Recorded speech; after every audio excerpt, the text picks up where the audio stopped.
Thank you, Drew. Yeah, a lot happened in these 2 years, right? So,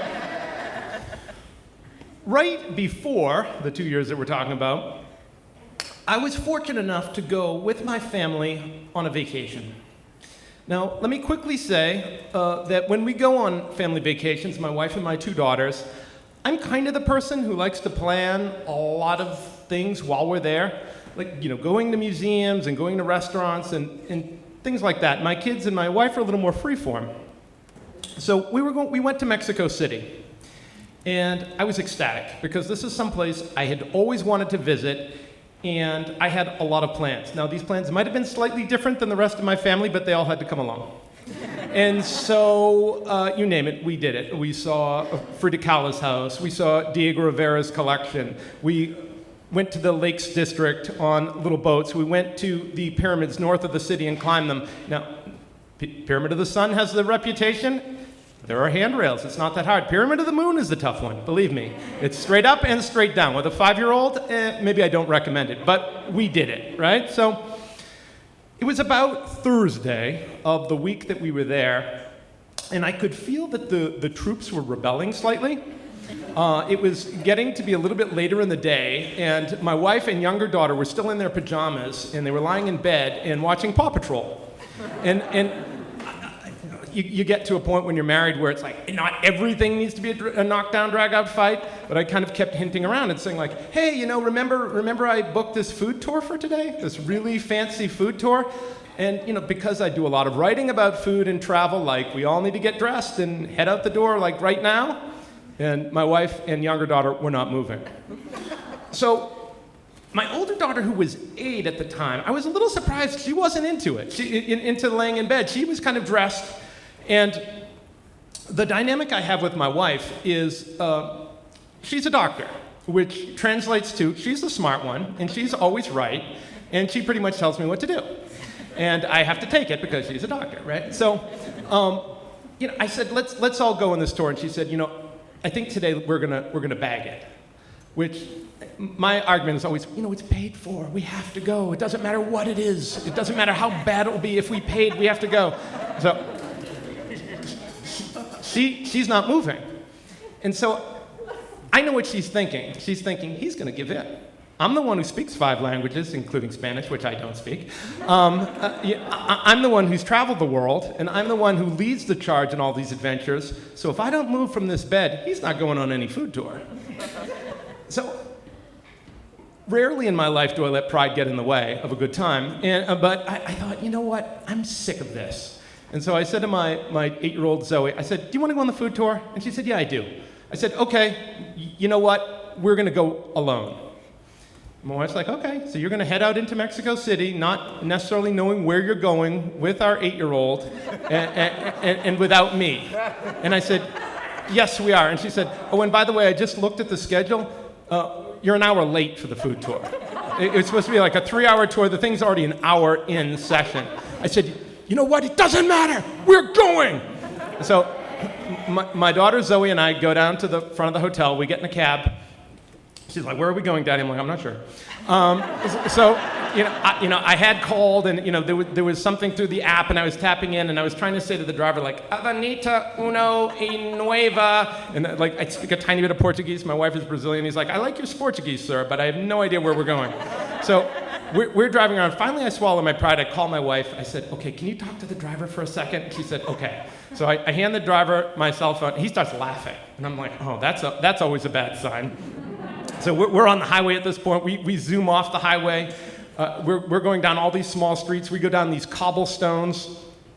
And he said, you're here. So we get out, and it's the coolest little cantina. It's like this little low entryway that you have to duck to go down, and there are stairs, and there are fans. And my daughter Zoe and I walk in, and there's the food tour. We've found the tour. And they're all like, I can't believe you found us. This is amazing. And my daughter whispers in my ear, the woman's wearing a Harry Potter watch. And I thought, okay, I really thought this might be a bad idea, but the Harry Potter watch tells me international, hip, cool, fun, likes kids. We're going to be okay. We're actually going to be okay. I sat down. They started serving, more tamales than I've ever seen in my life. Organic corn and free-range corn and all these things. And they brought out about the fourth platter of tamales, which I was very excited were made of rice. They were from Oaxaca. They were very special. I could tell my daughter was getting bored out of her mind. And I was saying to her, like, we will get chicken tenders, which is like, if you're going to be a parent, that's basically all I ever do, is promise chicken tenders. And that's really all you have to do. You don't even always have to come up with the tenders.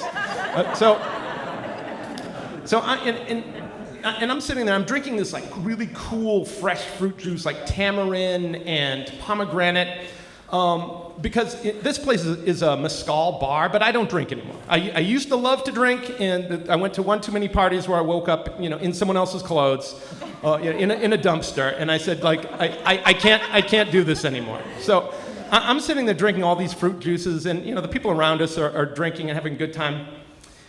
And I'm sitting there thinking, like, my wife can just screw herself. Just laying at home in her pajamas, like, I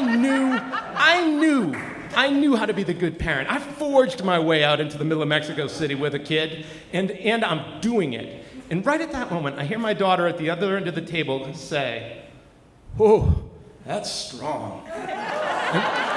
Now,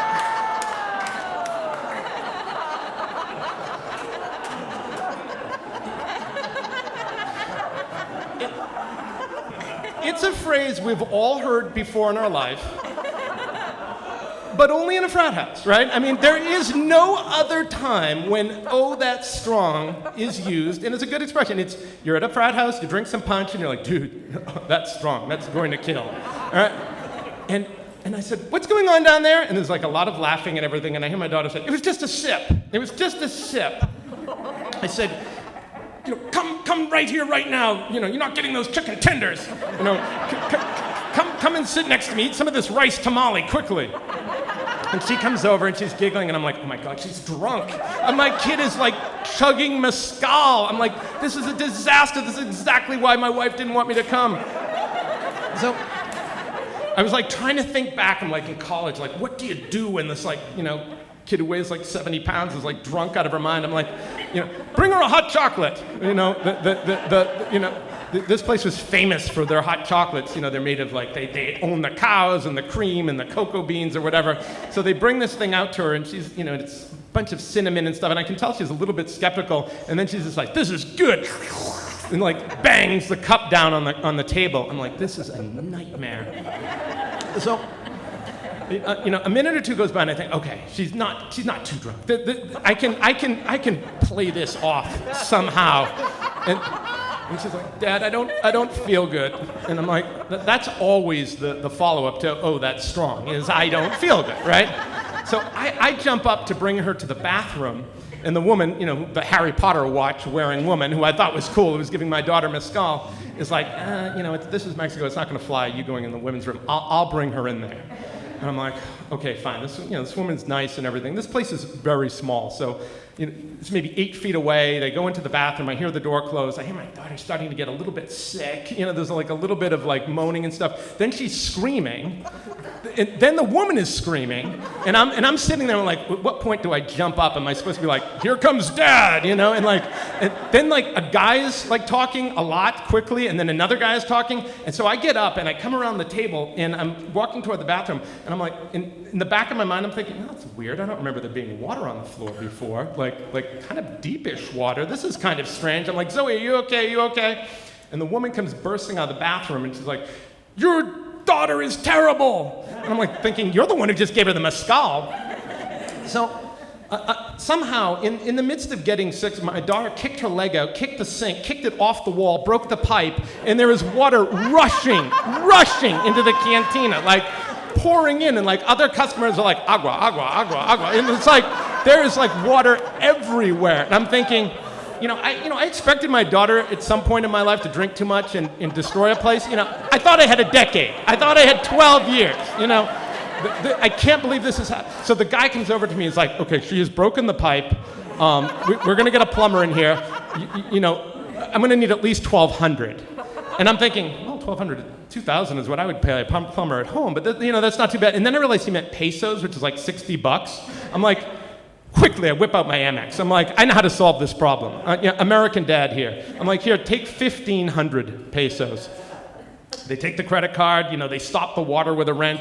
I run outside with my daughter, I get in a cab, I'm like, there's one more stop in the food tour. We're not going. We're done. Thank you so much. So we get in the cab, we're heading back to the hotel, and it was like a sitcom. Like my daughter and I turned to each other at the same time, like, don't tell mom, right? And I'm thinking, I will never tell this story unless I tell this story. But we get back to the hotel. My daughter's smart enough to like quickly go into the bathroom and start to get washed. My wife and younger daughter are still lying in bed. They're still wearing pajamas. They're still watching Paw Patrol. I don't even think they've gotten up to go to the bathroom. This whole adventure has taken like less than 2 hours. And my wife said, I have to admit, I never thought you'd go on your own. I'm really proud of you. What was it like? And I didn't want to give it away, and all I could come up with was, it was unique. Thank you so much.